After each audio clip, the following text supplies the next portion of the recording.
تو نفس ملہمہ کے بعد پھر انسان جب اور ترقی کرتا ہے تو اس کا نفس مطمئنہ ہو جاتا ہے، یہ چوتھے درجے کا نفس ہے۔ تو نفس مطمئنہ یہ اس کو کہتے ہیں پلیزنگ سول، یعنی وہ اللہ پاک نے اسے جس حال میں رکھا اس پر وہ مطمئن اور راضی ہو جاتا ہے، مطمئن ہو جاتا ہے۔ ارشاد فرمایا قرآن مجید میں، یا ایتھا النفس المطمئنہ، اے نفس مطمئنہ اپنے رب کی طرف لوٹا، سورہ الفجر میں۔ تو نفس مطمئنہ جس کو نصیب ہو جائے تو یہاں سے ولایت کا آغاز ہوتا ہے۔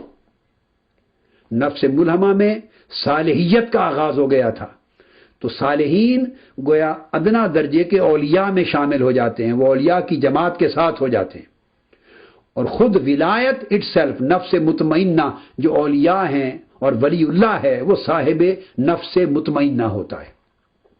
اس لیے بعض اولیاء اللہ نے اور عرفاء نے اور اس سبجیکٹ کے ماہرین نے کہا کہ اس سے اوپر کی جتنی سٹیجز ہیں یا اقسام ہیں وہ اسی نفس مطمئنہ کی ہی اعلیٰ سے اعلیٰ تر حالتیں ہیں، انہوں نے حالتیں قرار دیا۔ بعضوں نے، میں نے جیسے کہ عرض کیا کہ جیسے درجہ بلند ہوا خواص اور بدل گئے تو اس کو حالتوں کی بجائے ان کو الگ الگ اقسام کہہ دیا۔ یہ لفظی فرق ہے، اس سے اس کے بنیادی طور پہ مفہوم اور مراد میں کوئی فرق نہیں آتا۔ الا بذکر اللہ تطمئن القلوب، نفس جب مطمئنہ کے درجے پر آ گیا ہے تو اس کا مطلب یہ ہے کہ قلب پہلے مطمئن ہو گیا ہے، روح نے غلبہ پا لیا ہے قلب پر، اور قلب کا اطمینان نفس کے اطمینان میں منتقل ہو گیا ہے۔ اب تو جب نفس مطمئنہ ہے تو دل کا درجہ اور اونچا ہوگا۔ اب دل کا درجہ جب اور بلند ہو جائے گا، دل درجہ روح میں چلا جائے گا۔ روح جیسی نفس میں اب پاکیزہ قلب، پاکیزہ دل جیسی صفات آ گئی ہیں تو دل اب روح جیسی صفات کا حامل ہو جائے گا، اور روح جب دل کو اپنا جیسا کر لے گی تو روح خود ترقی کر کے اپنے سے اوپر درجے میں چلی جائے گی۔ اس طرح لطائف کا اپنا معراج ہوتا چلا جاتا ہے۔ تو یہ جو ولایت ہے، پھر اسی مطمئنہ کے مقام پر ولایت صغرا، پھر ولایت کبرا، پھر اس کے آگے درجات بنتے ہیں۔ تو جس کو نفس مطمئنہ مل جائے تو اس کی جو صفات اور کریکٹرسٹکس اس کے اندر جو ظاہر ہوتی ہیں نفس مطمئنہ کے خواص کے طور پر، ان میں پھر پچھلی جو ملہمہ میں میں نے مینشن کی وہ اس میں ایڈ کر لیں، جو لوامہ میں اچھی صفات تھی وہ بھی ایڈ کر لیں، ملہمہ کی ایڈ کر لیں۔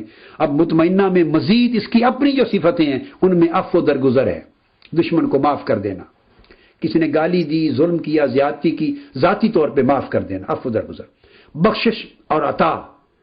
وہاں سخاوت تھی اور یہاں سخاوت سے بھی بڑھ کے بخشش و عطا ہے، بہت زیادہ دینا، اللہ پہ توکل بڑھ جاتا ہے۔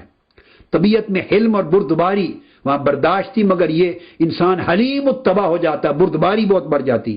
عبادت گزاری یہ اس کی علامات میں سے ہے، اور شکر مندی، اللہ کا شکر ادا کرنا، اللہ پہ ہر وقت راضی رہنا، یہ نفس مطمئنہ کی صفات میں سے ہو جاتا ہے۔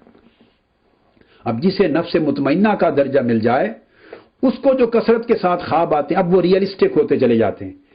پچھلے فیگوریٹو تھے، سمبولک تھے، کچھ کنٹریری تھے، کنٹریری یعنی متضاد چیزیں نظر آ رہی تھی، بعض جگہ سمبولک تھی، اب یہاں ریئلسٹک ہو گئی ہیں ایکسپریس فارم میں۔ تو جس کا نفس مطمئنہ ہے وہ اکثر خواب میں قرآن مجید کی تلاوت کرے گا یا قرآن مجید کی زیارت کرے گا، اس کو اللہ کے انبیاء علیہ السلام میں سے کسی نہ کسی نبی کی زیارت ہوگی، کبھی کعبۃ اللہ کی زیارت ہوگی، کبھی حضور علیہ السلام کے روضہ اطہر کی زیارت ہوگی، مسجد نبوی کی ہوگی۔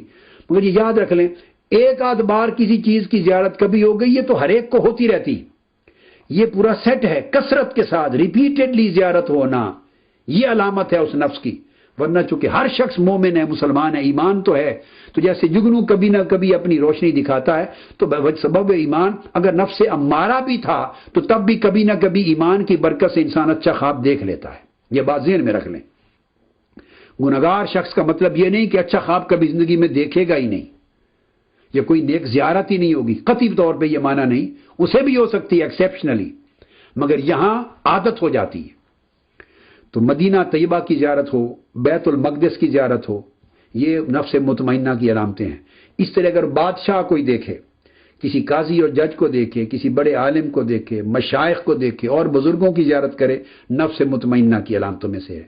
جامع مسجد دیکھے، دینی مدرسہ دیکھے، کتب دیکھے، دینی کتابیں، حدیث کی، فقہ کی کتابیں دیکھے، یہ مقام یہ نفس مطمئنہ کی علامات میں سے ہے۔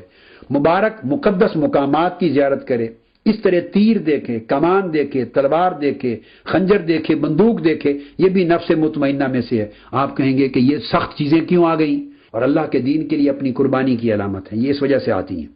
تو کتابیں دیکھیں تو علم کی علامت ہیں، تو یہ سب نفس مطمئنہ کی علامتوں میں سے ہے۔